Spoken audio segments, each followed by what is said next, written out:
అన్నీ ఎస్టీఓ లెవెల్లో డిటిఓ లెవెల్లో ఉన్నవన్నీ కూడా సాధ్యమైనంత వరకు మా లెవెల్లో ఉన్న పరిష్కరించాలని ప్రయత్నం చేస్తున్నాం సార్.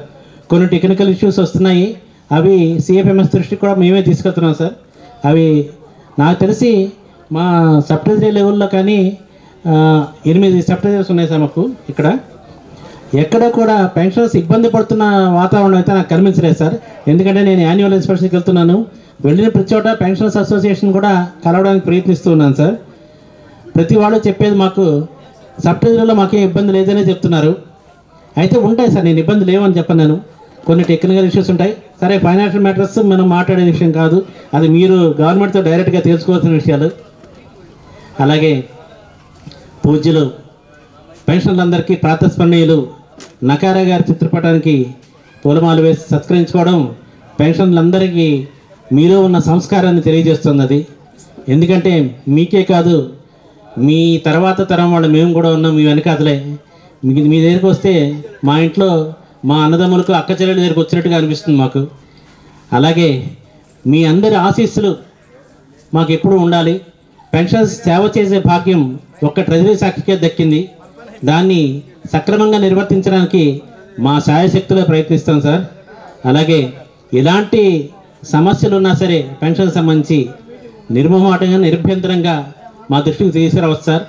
24 hours 365 days మీ సేవలో అందుబాటులో ఉంటాం సార్ మేము. సో ఈ అవకాశం ఇచ్చినందుకు నాకు మీ అందరికీ కృతజ్ఞతలు తెలియజేస్తూ సెలవు తీసుకున్నాను సార్. ముందుగా మేము అసోసియేషన్ వాళ్ళకి చాలా కృతజ్ఞతలే ఉండాలి. ఎందుకంటే పోయినసారి ఈకేవైసీ విషయంలో మాకు చాలా హెల్ప్ చేశారు. చాలామందిని కూడా తీసుకొచ్చి వాట్సాప్లో మెసేజ్లు పెట్టి అలాగే తెలిసిన వాళ్ళందరికీ కూడా చెప్పి మాకు చాలా హెల్ప్ చేశారు. ఇంకా కూడా ఒక 120 మంది ఏమో ఉన్నారు ఇంకా ఈకేవైసీ కానీ వాళ్ళ పెన్షన్ కూడా హోల్డ్లో పెట్టినా వాళ్ళు రాలేదు ఇంకాను. అలాగే నెక్స్ట్ మంత్ నుంచి లైఫ్ సర్టిఫికేట్స్ ఉన్నాయి. మీరు మీ ఎక్కడ బయట నెట్ సెంటర్లలోనే వేసుకోవచ్చు, లేదా ఆఫీస్కి వచ్చినా కానీ మా కింద వేస్తూ ఉంటారు. ఇప్పుడు లిఫ్ట్ కూడా వచ్చింది కాబట్టి మీరు హ్యాపీగా పైకి రావచ్చు, మీ ప్రాబ్లమ్స్ కూడా మీరు చెప్పుకోవచ్చు. నెక్స్ట్ ఏంటంటే అడిషనల్ క్వాంటమ్ సంబంధించిన డేట్ ఆఫ్ బర్త్లో వచ్చిన వాళ్ళందరికీ కూడా మేము ఇప్పుడు యాడ్ చేస్తున్నాము. అందరికీ ఇచ్చిన వాళ్ళందరికీ కూడా వస్తున్నాయి. ఇంకా సార్ కనుక చెప్పినట్లు వాళ్ళ ప్రాబ్లమ్స్ ఏవైతే ఉన్నాయో భార్యల పేరు లేకపోవటము, లేకపోతే వాళ్ళ డేట్ ఆఫ్ బర్త్ ఎంట్రీస్ కానీ అలాంటివన్నీ కూడా మాకు ఇక్కడ చేయటం సాధ్యం కాదు. కానీ వాళ్ళకి ఇన్సిడెంట్ రూపంలో సిఎఫ్ఎంఎస్ వాళ్ళకి మేము ఇన్సిడెంట్ పెట్టి పంపిస్తున్నాము. దానివల్ల అక్కడ కొంచెం లేట్ అవుతున్నది. కొంచెం లేట్ అయినా కానీ అవి మాత్రం యాడ్ అవుతున్నాయి. కాబట్టి మీకు ఏదైనా ప్రాబ్లం వచ్చినా కానీ మా దగ్గరికి రావచ్చు. మా సిబ్బంది కూడా ఎప్పుడూ మీకు హెల్ప్ చేయడానికి రెడీలో ఉన్నారు. మేము కూడా ఎప్పుడూ మీకు అందుబాటులో ఉంటాము. ధన్యవాదాలు. నా పేరు డి వెంకటేశ్వర్లు. నేను రాష్ట్ర ప్రభుత్వ పెన్షన్ సంఘం రాష్ట్ర అధ్యక్షులుగా పనిచేస్తున్నాను. ఈనాడు ప్రకాశం జిల్లా పెన్షన్ సంఘం ఆధ్వర్యంలో 75 సంవత్సరాలు నిండిన పెన్షన్ సన్మానం చేసుకోవడానికి ఆ రోజు ఈ ఉద్యమం జరుపుకోవడానికి కారకులైన డిఎస్ నకరా గారి సందర్భంగా నకరా గారి స్ఫూర్తిగా pension day, all India pension day జరుపుకుంటున్నాం. ఆ క్రమంలోనే ప్రకాశం జిల్లాలో 27/12/23న ఈ సభ జరుపుకోవడం జరిగింది. ముఖ్యంగా డిఎస్ నకరా గారు వారు ఉద్యోగరీత్యా రిటైర్ అయిన తర్వాత కొద్ది పెన్షన్తో ఇబ్బంది పడుతూ ఉంటే, అలాగనే ఆయన ఉన్న ఇబ్బందుల్ని సుప్రీంకోర్టులో ఒక బిల్లు ఫైల్ చేయటం, ఆ బిల్లు ద్వారా ఆ రోజుండ సుప్రీంకోర్టు వైవి చంద్రచూడ్ గారి నాయకత్వంలో ధర్మాసనం చారిత్రాత్మకమైన తీర్పునివ్వటం, ఆ తీర్పులో పెన్షన్ అనేది ఒక హక్కు, అంతేగాని దీన్ని తీసేయడానికి ఎవరికీ హక్కు లేదని, అలాగనే ఇది బాధ్యతాయుతంగా 30-40 సంవత్సరాలు చేసిన సర్వీస్కి ఉదాహరణ ఇచ్చేదే కానీ ఇది ఇన్కమ్ కాదని నిర్ధారించడం, అలాగనే ఈ విషయం మీద కోర్టుకు వెళ్ళిన నకరా గారు చారిత్రాత్మకమైన తీర్పునిచ్చిన సుప్రీంకోర్టు ధర్మాసనం కూడా ప్రతి ఒక్క పెన్షనర్ కూడా జీవితాంతం చర్చించుకోవలసింది, గుర్తుపెట్టుకోవలసిందిగా కోరుతున్నాం.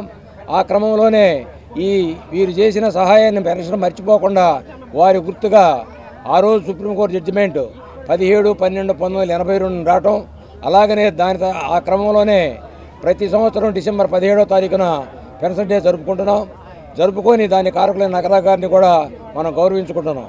కాబట్టి ప్రతి ఒక్క పెన్షనర్ కూడా ఆరోగ్యంతో జాగ్రత్తగా ఉంటూ ప్రతి సంవత్సరం ఇలాగ పెన్షన్ జరుపుకోవాలని, ముఖ్యంగా ప్రకాశం జిల్లాకు వచ్చేటప్పటికి ప్రకాశం జిల్లా రాష్ట్ర సంఘం ఏ కాల్ ఇచ్చినా కూడా ప్రతి ఒక్క దానికి హాజరవుతూ, అలాగనే మేము నడిపే డైరీలో కానీ పెన్షన్ వరల్లో కానీ ఏదైనా సరే ముందు భాగంలో ఉండి వాళ్ళు సందాలు ఇవ్వడం కానీ, వాళ్ళు అక్కడ డాక్టర్స్ దగ్గర మనం ఒక అడ్వర్టైజ్ చేయటం కానీ ఫంక్షన్ బాగా గురుతర బాధ్యతగా నిర్వహిస్తున్నారు. అలాగనే ఈనాడు పరిస్థితులను బట్టి చూస్తే పెన్షన్ అనేది 1వ తారీఖు రాకుండా ఉంది. పెన్షన్ అనేది 1వ తారీఖు ఇవ్వాల్సిన బాధ్యత ఏ ప్రభుత్వమైనా ఏ రూలింగ్లో ఉన్న ప్రభుత్వం మీద ఉంది కాబట్టి ఆ బాధ్యతాయుతంగా ప్రతి నెల 1వ తారీఖు పెన్షన్ ఇవ్వాలని, ముఖ్యంగా ఈ మధ్య పే రివిజన్ కమిషన్ ఒకటి వేయడం జరిగింది. పే రివిజన్ కమిషన్ అంటే ఏమాత్రం పే రివైజ్ అవ్వాలి కానీ ఉండే కూడా తగ్గించుకోవడం పోయింది, ఎరిసిన క్వాంటం పోయింది. అలాగనే డెత్ రిలీఫ్ కూడా తగ్గించడం జరిగింది. ఫిట్మెంట్లో కూడా లాస్ పోయాం. పెన్షనర్స్ అనేక విధాలుగా లాస్ పోయారు ఈ పిఆర్సీ వల్ల. ఈ వేదిక సందర్భంగా గవర్నమెంట్ ఒకే రిక్వెస్ట్ చేయటం, మా పెన్షన్లకు సంబంధించిన ఎరిసిన క్వాంటం తగ్గించిన దాన్ని ఎన్హాన్స్ చేయాలని, అలాగనే 1/7/2018 నుంచి ఉన్న డిఐరీస్ను కూడా వీలైన తొందరగా పరిష్కరించాలని, జనవరి 1/22 నుంచి ఇవ్వాల్సిన పిఆర్సీస్ ఇవ్వాలని, అలాగే అంతా పెన్షన్స్ అంటే 62 సంవత్సరాల నుంచి 90 సంవత్సరాలు 100 సంవత్సరాల మధ్య ఉండేవాళ్ళు కాబట్టి వీళ్ళకి ఆరోగ్య రీత్యా అనేక సమస్యలు ఉంటాయి. కాబట్టి ఆరోగ్య ట్రస్ట్ కింద, వైఎస్ఆర్ హెల్త్ కేర్ ట్రస్ట్ కింద బిల్స్ పెట్టుకున్నా, లేకపోతే కార్డుల మీద అయిన వైద్యం సకాలంలో అందించాలని, బిల్స్ కూడా పెండింగ్ ఉండే సకాలంలో క్లియర్ చేయాలని రాష్ట్ర అధ్యక్షులుగా ఈ సభా వేదికగా గవర్నమెంట్ వారిని రిక్వెస్ట్ చేస్తున్నాం. చివరిగా ఈనాటి ఈ సభకి గౌరవ అతిథులుగా వచ్చిన డిప్యూటీ డైరెక్టర్ ప్రకాశం జిల్లా జగన్నాథరావు గారికి, అలాగనే ప్రకాశం జిల్లా ఎన్జిఓ అధ్యక్షుడు శరత్ బాబు గారికి, ఈ సభ ఇలా జరగటానికి కానీ ప్రకాశం జిల్లా అసోసియేషన్ నిర్విరాంగా సాగటానికి కానీ కారకులైన పున్నయ్య గారి కృతజ్ఞతగా ఈ భవన్కి పున్నయ్య గారి భవన్ పెట్టుకోవడం జరిగింది. అలాగనే ఈ సభకు హాజరైన నా సహచరులు శర్మ గారు, రామానుజరావు గారు, అలాగనే ప్రకాశం జిల్లా అధ్యక్షులు వెంకిరెడ్డి గారు, సెక్రటరీ సుబ్బారావు గారు, వారి కార్యవర్గ సభ్యులందరికీ కూడా సభాముఖంగా ధన్యవాదాలు తెలుపుకుంటున్నాం. Thank you very much. ఈరోజు ప్రకాశం జిల్లా పెన్షనర్ అసోసియేషన్ వారు నిర్వహిస్తున్నటువంటి పెన్షన్ కార్యక్రమానికి హాజరవడం జరిగింది. అయితే మేము చాలా స్పష్టంగా చెప్తున్నాం, ఎప్పటి నుంచో ఈరోజు పరిస్థితి ఎలా ఉందంటే పెన్షన్ తీసుకోవాలన్నా కూడా చాలా ఇబ్బందికరమైన పరిస్థితులు ఉన్నాయి. గతంలో 1వ తారీఖు పెన్షన్ వస్తుందనే నమ్మకం ఉండేది. ఇప్పుడైతే మళ్ళీ పెన్షన్ తీసుకోవాలన్నా కానీ చాలా ఇబ్బందికరమైన పరిస్థితులు ఉన్నాయి. 1వ తారీఖు పోయి 10వ తారీఖు అయింది. 10వ తారీఖు పోయి ఎప్పుడు వస్తుందో కూడా అర్థం కాని పరిస్థితులు అయితే మేము కూడా ప్రభుత్వాన్ని డిమాండ్ చేస్తున్నాం.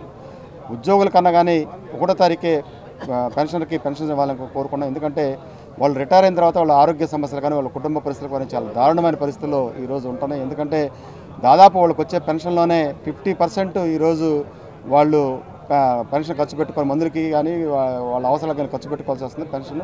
అదేవిధంగా ఆరోగ్యశ్రీ మనకి హెల్త్ కార్డులు కూడా ఇచ్చారు. అయితే అవి హెల్త్ కార్డులు చెప్పుకోవడానికి పనికొస్తున్నాయి కానీ అవి ఎక్కడ కార్యాచరణ పూర్తి స్థాయిలో సాధించిన పరిస్థితులు. ఎందుకంటే ఒక మోకాళ్ళకి తప్పితే మిగతా వాటికి బైపాస్ చేయాలంటే మాత్రం దాదాపు ఏ హాస్పిటల్లో కూడా చేర్చుకునే పరిస్థితులు దాదాపు ఉన్నాయి. అయితే మేము ప్రభుత్వాన్ని కూడా కోరుతున్నాము, మీరు ఆరోగ్యశ్రీ ఏ విధంగా అయితే 25 లక్షలు ఇచ్చారో అదేవిధంగా ఉద్యోగులకు కూడా ఆ హెల్త్ కార్డు 25 లక్షలు ఇవ్వాలని కోరుకుంటున్నాం.